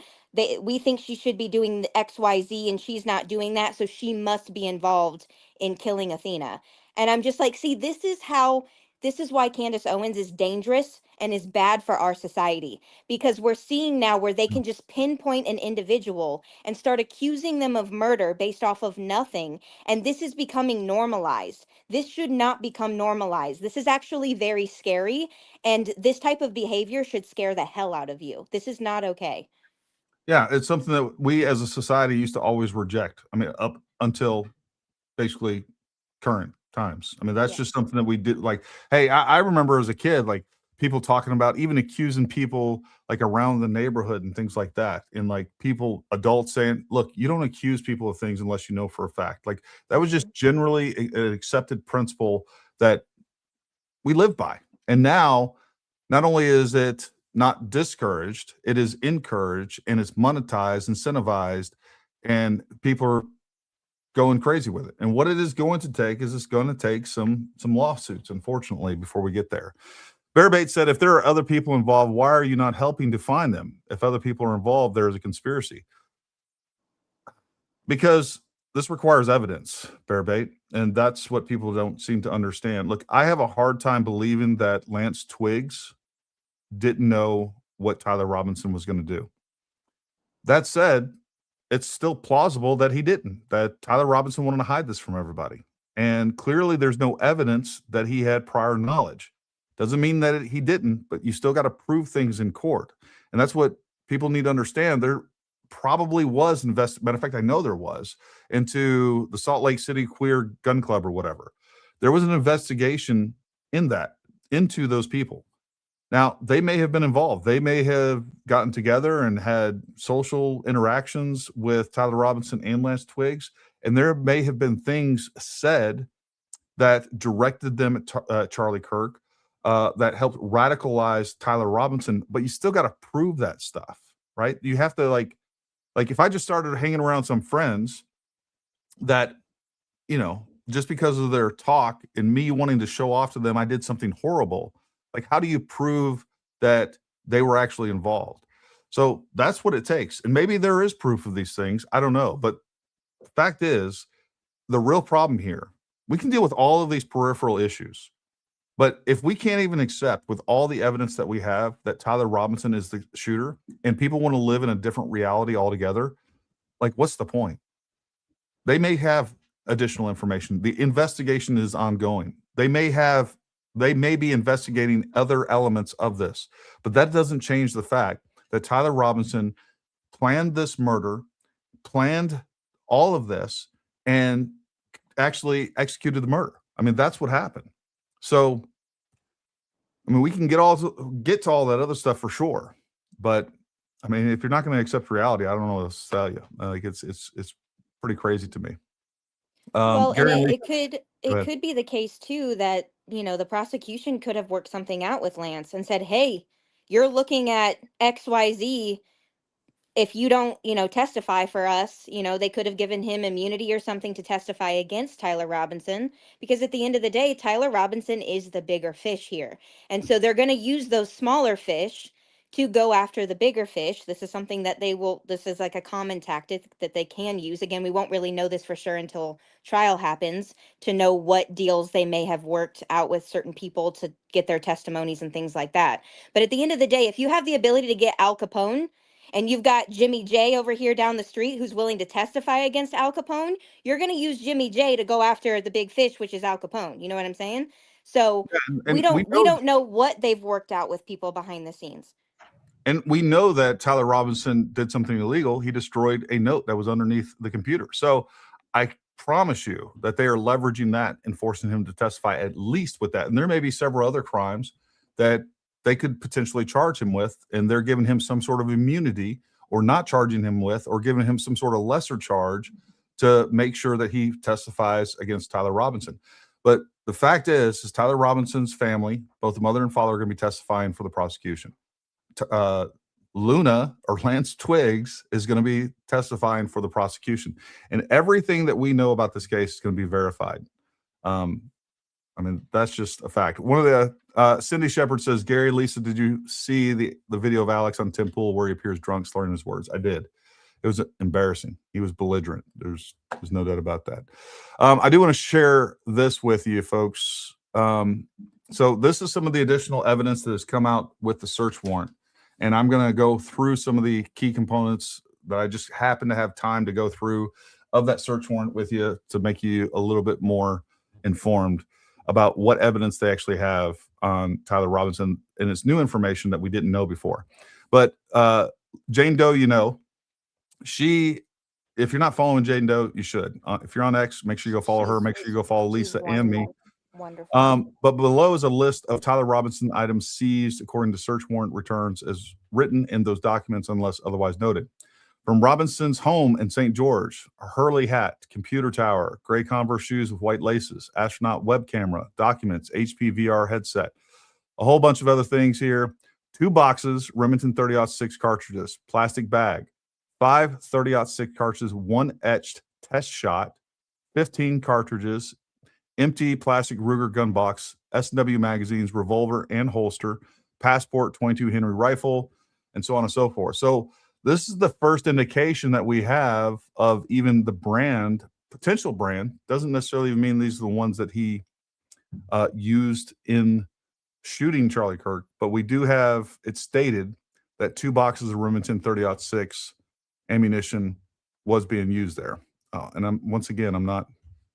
apologize. Now that I got that up there. From Robinson's 2013 Dodge Challenger, dash cam with cord, Venture into Pro, empty Camelback, water bottle, a bunch of information there. You guys can go take a look at this. This is some of the information that I found pretty interesting. Separate list of seized electronic devices. 1 HP Stream tablet, evidence item 66, iPad, 3 MacBook Air laptop, computer tower, cell phone and Raspberry Pi device. I was just looking that up. This item was found in the dining room area. According to open source information, the Raspberry Pi device is a credit card sized single board computer that can be used for learning computer programming and edge computing, among other uses. USB on backpack evidence. This item was found in the dining room area. SD card. This item was found in the dining room area. Hard drive, also found in the dining room area. Now I'm going to take you over here to this. Not this one. All right. So this is the new, and we're on page 3 of this. So this is what just dropped. Affidavit for search warrant. Let's go to page 3 on this, because this is where things get pretty interesting. On September 10th, 2025, Charles James Kirk was at Utah Valley University campus in Orem, Utah for a political event.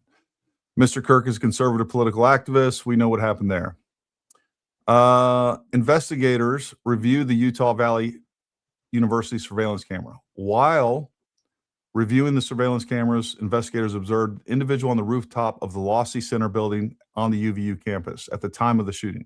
Hereafter, the individual was later identified as Tyler Robinson and will be referred to as Tyler or Tyler Robinson or Robinson. Based on surveillance camera footage, Robinson appears to be a white male with dark-colored hair, wearing blue-colored hat, sunglasses, long-sleeve black shirt with a picture of an American flag and an eagle printed on the shirt. Robinson is also carrying a dark-colored backpack on his back. Robinson walks with a distinctive gait. Prior to the shooting, Robinson appears to walk with a stiff right leg and a relatively slow pace. Robinson's ability to bend his right leg appears to be restricted. The investigators were able to track Robinson's movements on the UVU campus starting at approximately 11:50 hours on 9/10/2025. At approximately 11:50 hours, a UVU surveillance camera first captured Robinson walking across a grassy area north of Campus Drive at approximately 800 West. Robinson walks south through the parking lot and approaches a pedestrian tunnel that runs underneath Campus Drive. All these things, if you watched our show with Gray Hughes the other night, we went through and showed you all this stuff. Robinson pauses at the top of the stairs and pulls out what appears to be a cell phone from his right pocket using his right hand at approximately 11:53. Robinson appears to be manipulating the cell phone device with his hands, possibly texting. Robinson eventually puts whatever appears to be a cell phone back in his right pants pocket using his right hand. Robinson walks down the stairs, noticeably keeps his right leg mostly straight while walking down the stairs into the tunnel. Robinson walks through the tunnel and into the parking garage. Robinson walks up the stairs to the second level of the parking garage. While walking up the stairs in the parking garage, Robinson continues to keep his right leg straight. As Robinson approaches the landing of the stairs between the first and second floor, it appears though there is something bulging out of Robinson's waistband area as he walks up the stairs. The bulge appears to be underneath Robinson's black shirt and on the right side of Robinson's waistband area. At approximately 12:02 hours, Robinson is observed walking on the north side of the Lossie Center building, walking with the same gait as observed earlier. Robinson walks south on the sidewalk on the east side of the Lossie Center building.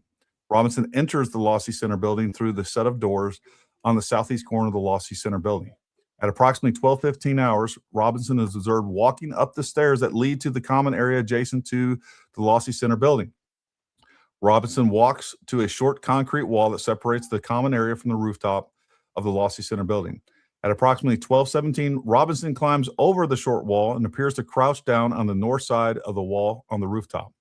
At approximately 12:22 hours, Robinson stands up and starts running across the rooftop of the Lossie Center building. Robinson runs to the west side of the rooftop and appears to scoot along the roof area as he gets closer to the edge of the rooftop. At approximately 12:22, Robinson lays down in the prone position near the edge of the rooftop and appears to be facing west in the direction of the courtyard area. The rooftop of the Lossie Center building overlooks the courtyard area where the event featuring Charlie Kirk was taking place. So the point here is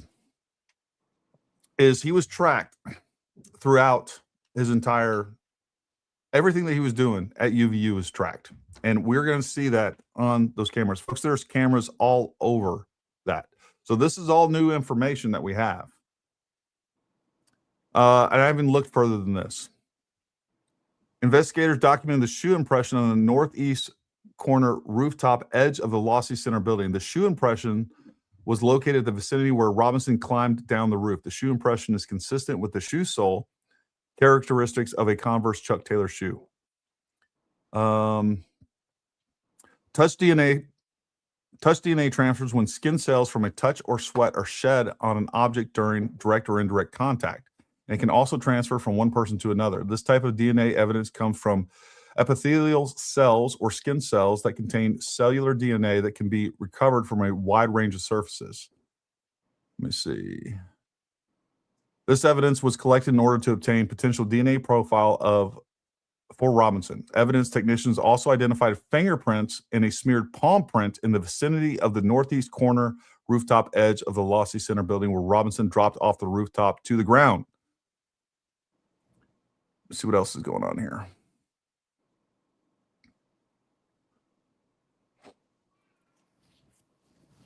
So I'm going to go through this and I am going to look to see what other additional This is as far as I've looked through this.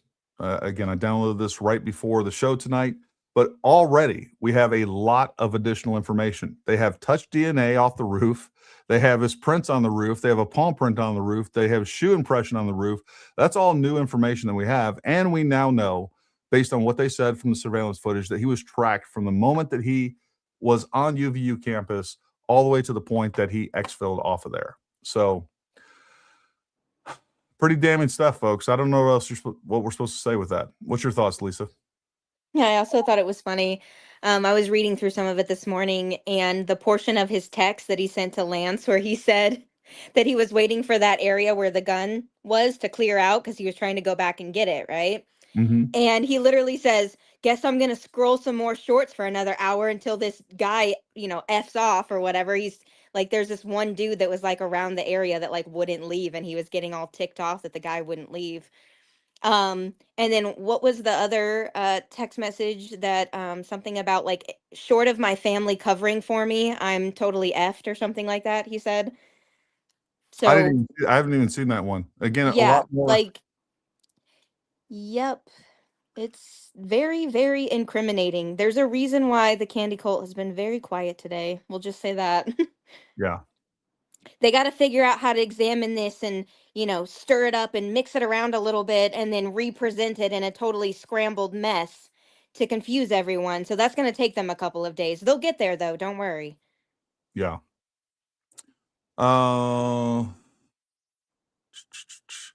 Here we have a 9/12 at approximately 1 in the morning. FBI Special Agent Lange conducted an interview with the boyfriend of Tyler Robinson at the Washington County Sheriff's Office. The boyfriend was identified as Lance Twiggs. Let me make sure I'm sharing that. Can you see that right there? Yes. All right. During the interview, Lance showed investigators text messages between Tyler Robinson and himself. The following is the content of those messages between Tyler Robinson and Lance Twiggs. First message: I am still okay, my love, but I am stuck in Orem for a little while longer. I'm trying to find what you were talking about. You weren't the one that did it, right? Fourth message: I'm sorry. Fifth message: I thought they caught the person. Lance Twiggs, first message, Tyler. 3 hours ago, there was an officer with a canine walking nearby the area, hoping the pooch has a bad sniffer. Second message, Tyler, I'm wishing I had circled back and grabbed it as soon as I got to my vehicle because it sounds like the police couldn't get in for a long while because of the traffic. Third message, needless to say, I'm going to be late coming home. Fourth message, just stay safe. Fifth message, I will. I'm more worried about my old man, what my old man would do if I didn't bring back Grandpa's rifle. Like that right there just shows you the mental disconnect that he has from the gravity of what is going on. He's more worried about his dad, what his dad is going to say about losing the rifle compared to actually getting caught and charged with his murder. Yep. The eighth message is the one I was talking about. Here we go. Guess I'm just sitting in my car watching reels for another hour, hoping this guy fucks off. Ninth message. Are you still okay? Yes. Check and spot again now. Will. Yeah. So there is just a ton of new information coming out with this.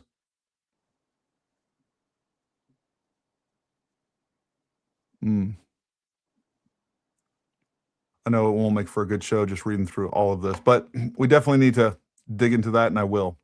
And we'll talk about that some more. Oh, tomorrow we're going to be doing another show with Ray Hughes, going over some more of this as well. I think we plan for 2 p.m. Eastern time. If you guys are around, definitely come check that out. Yeah, he's cooked. These people are in denial. I don't know what else to say. Yeah. Go ahead. I just don't know how you continue to spin this that he's a patsy. Like that is a lot of stuff that you have to plant and fake. And like I was talking to my husband about it earlier because I was reading through a lot of the documents, right? And I was like, they would have literally had to have pulled Tyler Robinson and been like, okay, let's go up on the roof and we're going to have you lay down and pretend to take this shot and then get your DNA all over all this stuff and your shoe prints and all of these things and your sweat and everything. But it's just for fun. It's just for pretend. and then like, okay, bye. Like, who's going to agree to even do something? I'm just like, I don't understand how they're going to spin it. I know that they're going to, because of course they will. They'll figure out a way to do it, but it's just insane to me. Well, the problem is that every alternative theory is 10 times more ridiculous than what we know to be true, what is supported by evidence, what is the official narrative, whatever we want to call it. So that's what's hard to get past. Follow Your Destiny says, thank you both for your hard work. I love spending time with smart folks. I can't believe, and either that is such a huge oversight that Baron Coleman didn't actually talk about the fact that he was officially arrested on September 12th, and then goes on to say that no, he was actually in custody already at 06, which means he couldn't have sent, or 6 p.m. So he couldn't have sent these. Like, either it's not an oversight. It's directly omitting things. Again, this is where I like, he's a lawyer. He knows exactly what he's doing, which makes it all the worse that he is a lawyer. But there's no way that, like you said, there's no way that he didn't see that. It's called he omitted it on purpose because he knows exactly what he's doing. Yeah. Well, I couldn't agree more. Alex did the 180 after the Jimmy Dore, whatever his name is, interview. I agree. He knew what was going on. Why is Gary so upset that I was investigating? I really want Gary to be successful. I think that mixing it up with podcasts is a huge mistake. Everyone has the right to be wrong. They do have a right to be wrong, but they don't have a right to intentionally lie to the American people. And that's what's going on, Bearbait. Like, if people are out there lying, whether it's about politics or whatever else, it's not that I'm upset that they're lying. The damage that they are doing and convincing people that, you know, there's some huge conspiracy when there's clearly not. I mean, there's no evidence of it.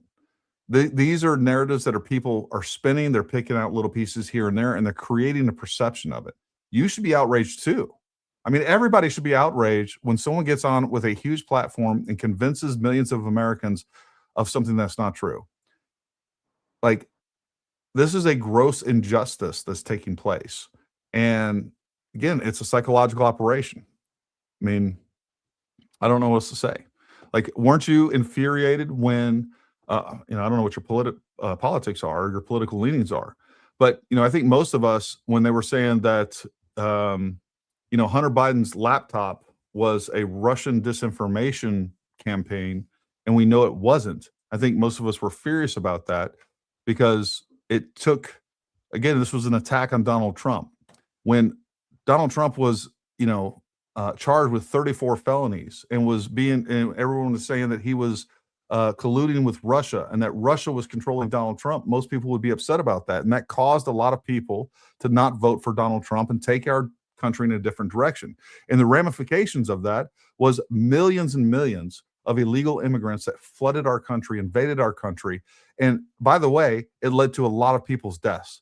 These illegal immigrants, violent criminals from other countries, have killed Americans. So the implications that we have with all of this stuff, and that's what they're trying to do with this too. They're trying to, one of the main objectives of this entire psychological operation is that we lose the midterms. And not lose the midterms based on truth, but because of lies that they're creating, saying that the U.S. government is completely untrustworthy when it's the Donald Trump government. The Donald Trump government, again, we should always look at anything the government says, I don't care who's in charge, with skepticism, and we should hold them accountable. But when you have people saying that the government is lying about something that they're not, that is a real problem. Everyone should be outraged about that, and we should be getting to the truth. So, well, and it comes back to this like postmodernist garbage that we've been in for several years now, right? Where there is no objective truth. Relative. Once everything just becomes subjective, and you can't drill down on anything that is an absolute. Everything is just whatever you feel, whatever you think in the moment. Like, you just go with the wind wherever. That's where you have all of these problems. And it's the same thing with this Tyler Robinson stuff. If you can't drill down on an objective and be like, this is factual, this is the truth, and it's just whatever you think, and like everyone just becomes a subjectivist. this is what has led us to this point, and that's why the last couple of years, a lot of us on the right who have been talking about these things and debating these things, that's why we've been saying, like, this way of thinking is problematic. The fact that people no longer have critical thinking skills anymore is extremely problematic. Couldn't agree more. I'll take the high road of forgiveness on everyone but Candace. Nobody does this to a widow. She goes downstairs. Well, yeah, I'm with you, man. Look, at the end of the day, all these other people are just as guilty, and some of them have I mean, like Stu Peters and many others, they have been 10 times worse than even Candace has. And they're tricking millions of people. Gary tries to inform the public with facts. The public, aka Candyville, don't want the facts, so they throw a fit. What even? I agree with that assessment. How did Tyler know where to position himself on the roof to take the perfect shot? This seems well planned and possibly would need some help. I don't think it's that well planned. Well, look, I think there was planning involved. And by the way, the messages showed today that he said he planned it for a week. He said it was about a week long that he planned it. Yeah. And I've talked about this in the past too. That we can take you through the entire planning process. You can go up to Google Earth. You can find you know exactly where Charlie Kirk was going to be. Once you know that he was going to be in the not the auditorium, the courtyard there. Once he was going to be in the courtyard, it's like an outdoor amphitheater thing, yeah. right? Mm-hmm. So once you knew he was going to be in the amphitheater, you know exactly where that tent is going to be, and he knew that for at least 2 to 3 weeks prior to. Like, that information was out, and so it was extremely easy to plan. He had been planning it for a couple of weeks. He may have even went there. There was reports of people that has spotted someone that matches Tyler Robinson's description in the exact place where over the roof, over the guardrail on the roof, in the exact place that he took that shot from. What I have been saying for a really long time, and I'm trying to find the post that talks about it. Something about, I know what it was. It was his text message or the note basically saying that he doesn't know if he's going to come back. And I've said this from the beginning. Everything looks planned except for the exfil. And I don't think he had an exit plan. I don't think he expected to live. And the whole exit plan seems very thrown together and ad hoc. I think he had a plan for actions on. I don't think he had an after action plan ready to go. And I think that's pretty obvious by the way he ended up jumping off the top of the roof, the haphazard way that he ended up, stowing the rifle. He did leave the screwdriver on top of the roof. So even if he wanted to collapse the rifle down once he got into the woods, he didn't have that capability. So that's what I've said from the beginning. Everything looks planned up to that point, but there's nothing complicated about this, folks. Like, kids play Call of Duty. They know how to find sniper positions, and it's not complicated once you know the location. You can easily find this stuff out from Google Earth. And I think we're going to find some of that information out. And maybe it's in the affidavit here, the search warrant affidavit. But I think we'll definitely find out that information when it comes to the trial for sure. I mean, in the documents that were released today, they mentioned using his cell phone data to put him in that location, right? On the roof, literally, on the roof location. And so there's no doubt in my mind that once we actually get into the trial, they would have used his own cell phone data to put him there in those coming days. If he was going there to plan things out and look at things, and if he went up to that roof prior to that, they're going to use his own data. He was using Google Maps on his phone and was using the walking instructions to get to where he needed to get to. And they mentioned that in those documents this morning that were released, that they literally have his own Google Map being open. This dude was not very smart, okay? First of all, he was not very intelligent. I mean, the fact that he has a dash camera. He has a dash camera that they removed from his car that would have literally been recording his movements. Like, what are we talking about? He could have turned that off, but I agree with, like, he could have, yes. When he's talking to Lance Twiggs, He basically thinks like, oh, that's the only evidence I left was the rifle. He's not even thinking about DNA evidence, cell phone evidence, none of this stuff. Like No. he's living in 1985 or something. And I agree. And he might be an extremely book smart individual, but he is not very intelligent when it comes to planning, executing, and exfilling an operation for sure. No. And I mean, even the letter this morning, which a lot of people were like, we've known about the letter. I said, yes, we knew that the letter existed, but we didn't know the contents of what that letter said until this morning. That was the first time that we've actually seen like word for word what it actually said, right? Yeah. And for him to say, I had an opportunity to take Charlie out and I took it, right? That's what he says. This not only shows intent, it shows pre-planning, it shows intent, and it shows forethought. It shows malice, right? They're going to use that in court for all of that to show that this wasn't just this wasn't a crime of passion where just in the moment your emotions get the best of you and you make a bad decision, right? They're going to be able to show this was planned out, this was thought out. He literally wrote this down by his own hand and left it in the house before he even left the house to go commit the crime. That absolutely shows forethought. And we get motive out of him too, because he's asked, why did you do that? Because this guy spreads too much hate. So we know exactly why he did it. We know what he did. He's like, folks, you will never, we have never seen and probably will never see in the future a case that is more supported by the evidence that we know about. Wait until the trial. Like every information gap that we could possibly have right now will be completely filled. This guy is guilty. This is why I don't even think the prosecution is going to consider giving him a plea deal. I don't think they're going to do that. I think they want the trial because they know that this case, there is no reasonable 12-person jury that is going to come up with reasonable doubt after this is presented. Now, I am concerned about some Candace cult getting up on that jury, but I think they'll, I'm going to trust the process on that. I think they'll be able to go through and screen these folks very well, and hopefully we won't have any nonsense like that. I'm betting there will be much video evidence of TR scouting out UVU weeks prior. I agree with that as well. Hey, Gary, always remember the key is 24/7 surveillance cameras with 0 edits, unlike Epstein. Okay. I don't know exactly what you mean, but we're going to have plenty of surveillance footage.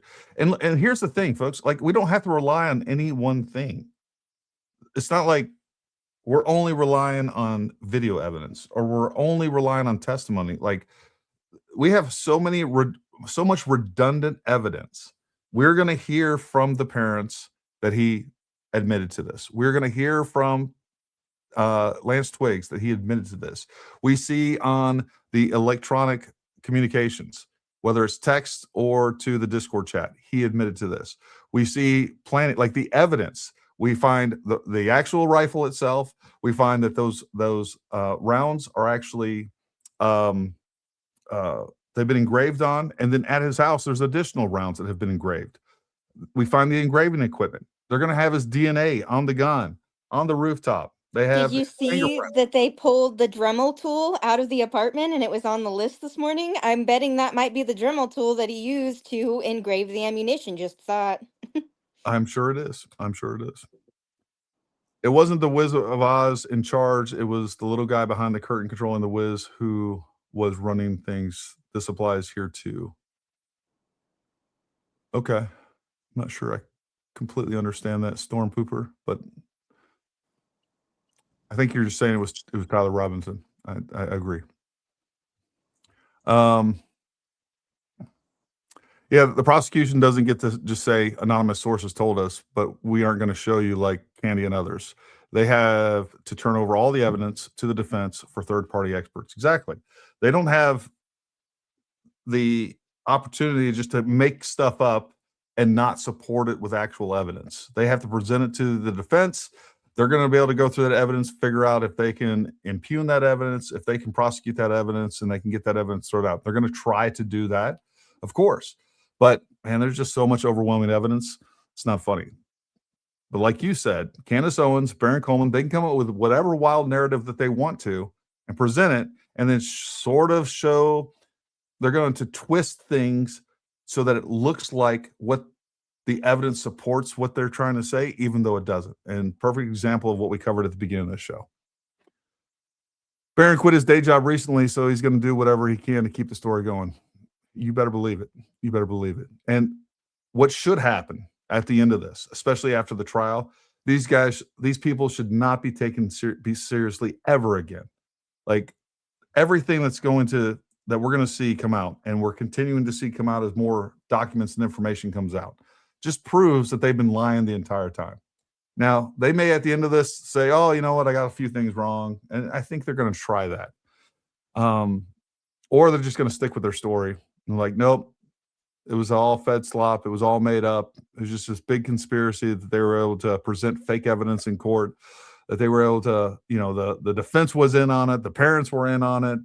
Lance Twiggs was in on it. I don't know what they're going to say, but they're going to continue to wiggle around for sure.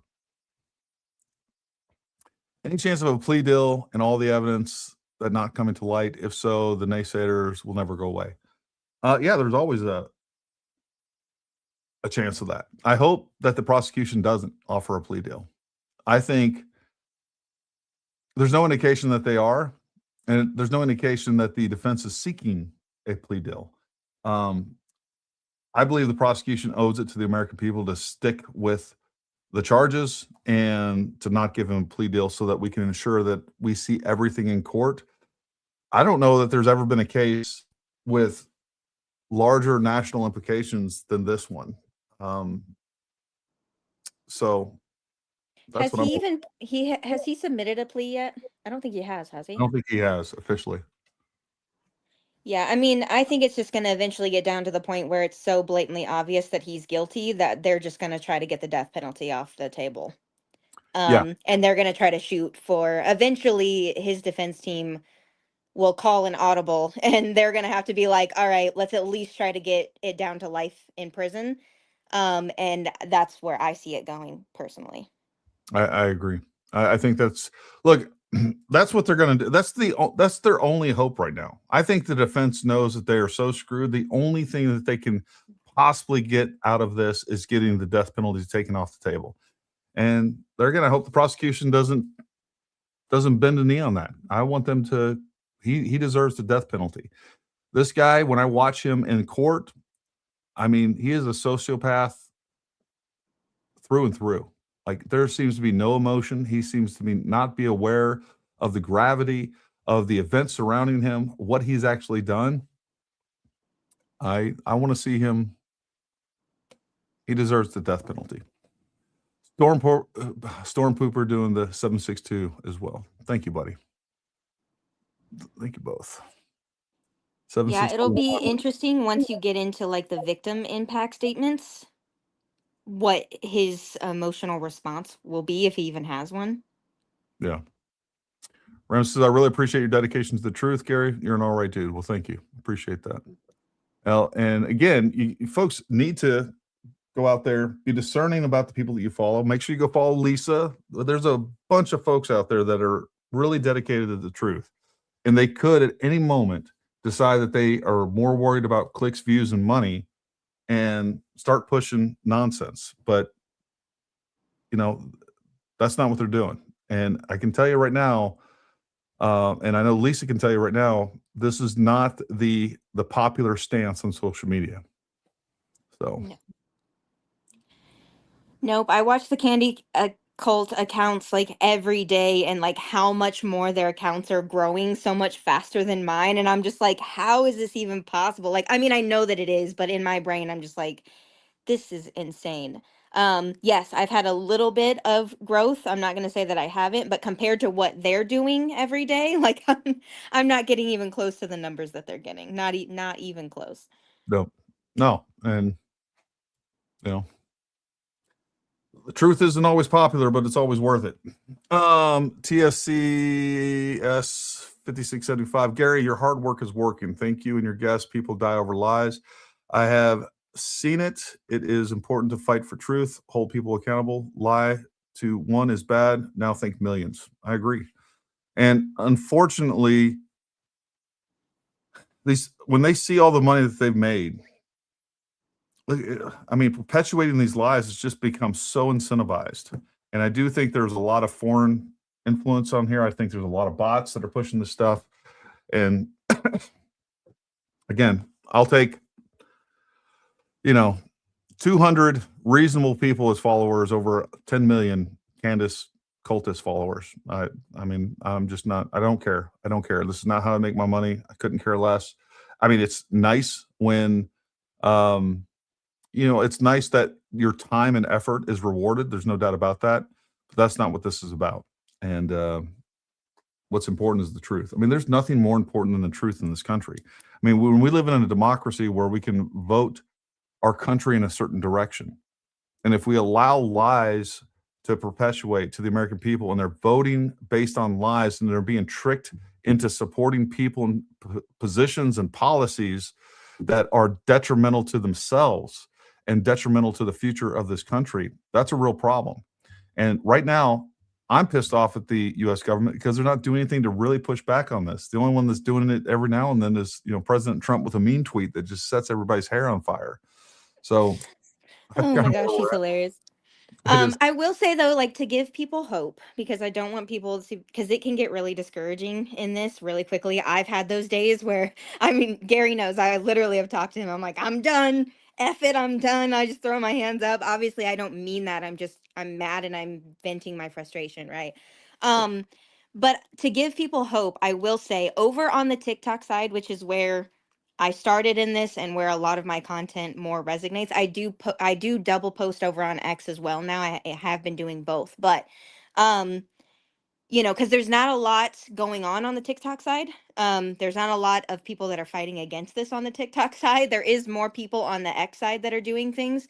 And so they are losing their accounts, though. That's what I want people to know. They are losing their accounts. TikTok is starting to finally, after months and months of these people just pushing out conspiracy content, the TikTok terms of service label conspiracy content as misinformation. And then all the stuff that they're doing towards Erica Kirk is labeled as harassment and bullying. So it was just a matter of time before they started to lose their accounts. Now they are blaming little old me, thinking that I'm reporting them. And I'm like, that's really nice, guys, but no, I cannot get an entire account taken down. I wish that that's how it works, but that's not how it works. They're just naturally losing their accounts after a while of posting this type of content. And so a lot of them have either lost their accounts entirely or they're changing their content completely and they're going to completely different things, which is good. They've stopped talking about this topic because they don't want to lose their accounts. And so they're like, oh crap, I need to talk about something else. And so they're completely like deviating to something completely different, which has been good. So we are seeing that they are starting to drop off. But not only that, we've seen that Candace's numbers are starting to drop off as well. People are getting bored with her. They're tired of the this week, this week, this week, like over and over. Yeah, like they're so yeah, that people are getting tired of that. They do know that she's never going to give them what they want, right? And so we are seeing that. This is why I want to remind people, this is why she takes these breaks that she takes. Okay. Like she broke that break today because her narcissistic little self could not let Trump go untapped with what he said about her. It was eating her alive. She had to, she had to say something.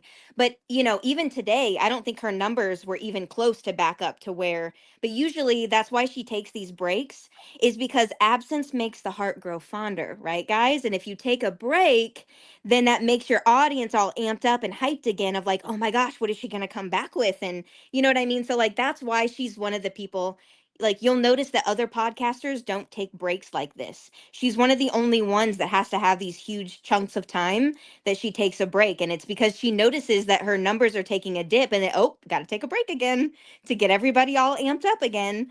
But I think that it's working less and less. Each time that she comes back, it gets less and less excitement. So we'll see what's going to happen. But I'm just letting you guys know we are seeing positive return on investment. For those of you who need some hope here, I want to give you some hope and some encouragement that what we are doing online is working, which is why sharing matters, which is why reposting matters, because it is working. It doesn't feel like it when you're in the thick of it, but it is. Yeah. Yeah. You don't know the what impact you're actually having, and it's always bigger than what you think, for sure. And again, just like Lisa said, the more that you repost our content, start making your own content. Look, there has to be some action if you guys really care about this stuff. Again, the candy cult, they are nothing but action. They're in there down in the comments, they're reposting the stuff, they're promoting it. If you care about your country, you got to do the same thing, because they are working hard. They can't outwork us. We can't allow that to happen. And, I am a couple things. Number one, with TikTok, I think one of the reasons that they're starting to take down that type of information was because that recent lawsuit against that staff member that was at the high school from the college. The college for Brian Kohlberger, yeah. Mm-hmm. So she got awarded like $10 million against the some TikToker that was spreading all kinds of misinformation and conspiracy theories, that she was the one that actually, I guess, killed the college students. So I'm sure TikTok got wrapped up into that case. So that's what it took. It's unfortunate. Like, I don't actually agree with any sort of censorship, but what needs to go along with that is a society that rejects these types of accusations.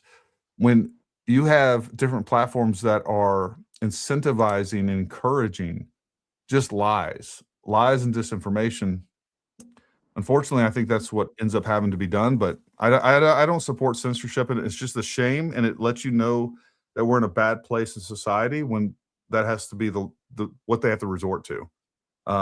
Because it should just be people out there in the comments and people not sharing that type of content. They're like, hey, look, this is immoral. This is unethical. You shouldn't be saying these things without proof or evidence. But unfortunately, that's not where we're at. But I agree with you. Look, ultimately, we're going to be proven right. These people will be exposed for the frauds that they are. We may never get like true vindication. And a lot of these folks are still a lot of these people that are indoctrinated are just going to still hold on because they can't admit, look, they're just as narcissistic as the people they follow. That's part of the problem. And they're not going to admit that they were wrong because they can't. Nope. And they haven't. They just casually move on to a different. I've gone back to check some of their pages because I'm like, oh, they're not showing up on my FYP in a while. And I'll go check their pages, and sure enough, they've just quietly diverted to a completely different topic. And that's basically what they do. Well, and the other part of this is, like, they have demonized people like you and me to the point where, like, I hate these people. And there is no way. I won't say. I just got a couple of emails the other day, by the way, that kind of is going against what I'm saying. But generally speaking, there's no way these people are going to come back to us and be like, hey, you know what? You were telling the truth the whole time. They were lying. Like, they have demonized us to the point in their own minds that, like, we're the worst things on the planet and we're the ones lying to them when we're actually the ones telling the truth. But I did get a couple of emails, 2 different emails the other day. Somebody was like, Gary, I thought you were lying the whole time, and I realized that you were right. Generally speaking, that's what those emails said. So that is very nice, and I appreciate that. And it's nice to know that there's some people out there that are self-aware enough to, and also, willing to open their eyes and see that they've been being duped the entire time. But yeah, we'll see. I've had a couple people in my comments too when I was talking about how this has become an addiction for these people, and so they're never going to actually seek the truth. They literally can't. Because then their addiction stops. And there was a lady that was in my comments, and she said the same thing. She said, I was fully addicted. I could not go without watching Candace. I was fully in it. And she was like, thankfully I got out of it and I was able to see it for what it was. And I responded back to her and I said, thank God you got out of it. But yeah, there are some people that are willing to admit that they got lost in the sauce and were able to get out of it. Thank God. And whenever you see those people saying those comments, encourage them and be like, thank God you got out of it, and like, please encourage others to also get out of this. Yeah. You don't currently have a YouTube channel, do you? I do, but I don't post on it. I've had people tell me that I should post on it. Yeah, you absolutely should. I probably should do that. If you don't post anything but shorts, you can literally take the shorts that you're making for TikTok and throw them on YouTube. They'll get views. Yep. Yeah, I thought about it. I think I will probably start doing that. Yep. Couldn't agree more. You should be doing that. All right. Well, listen, folks, I think we covered a lot in this fairly short amount of time. Lisa, thank you for coming on. It's always great to have you. I meant to send you, once you said that you were going to be off, I actually thought I had sent you an invite, but then I realized I didn't because I was managing a bunch of different stuff and I got ADD, but I'm glad you're able to come on. And Jen, the producer, what do we got going on this week? We have Colonel Rob Manis coming on Tuesday night. We have Gray Hughes Investigates coming on tomorrow. We have Colonel Rob Manis coming on Tuesday night, who is an Air Force colonel, and he is going to talk all things rescue of the pilots over in Iran, and how the Air Force and Navy pilots are handling everything over there from the air. Then we have a couple of airborne rangers coming on to talk about what the Rangers are going to be doing over in Iran, what they could be doing because they haven't really been tasked yet. So I think that that'll be a really interesting show. And then we are looking to get Goldie back on as well. And we're going to have her co-host Armin on to talk about the people of Iran. Yeah. And we could potentially have another special guest on Wednesday. I don't want to release this person's name yet. One thing that you don't even know about is I did plan a show tomorrow with Gray at 1 p.m. Eastern time. We talked about it right before the show. So anyways, we'll be doing that. So write that down. Write that down. You're now informed. I was informed halfway through the show when you mentioned it. There you go. Storm Pooper Highway says, where's the best place to repost and share the same as repost? Well, it depends on what platform you're talking about, Storm Pooper. And I did get your email the other day, and I'm going to respond. It just depends. You really can't repost on YouTube, but what you can do is you can repost YouTube videos to Facebook, to Instagram. Well, you can't even really do it on Instagram, but you can also repost on X for sure. So there's some different options there. And yeah, you can repost videos on TikTok as well.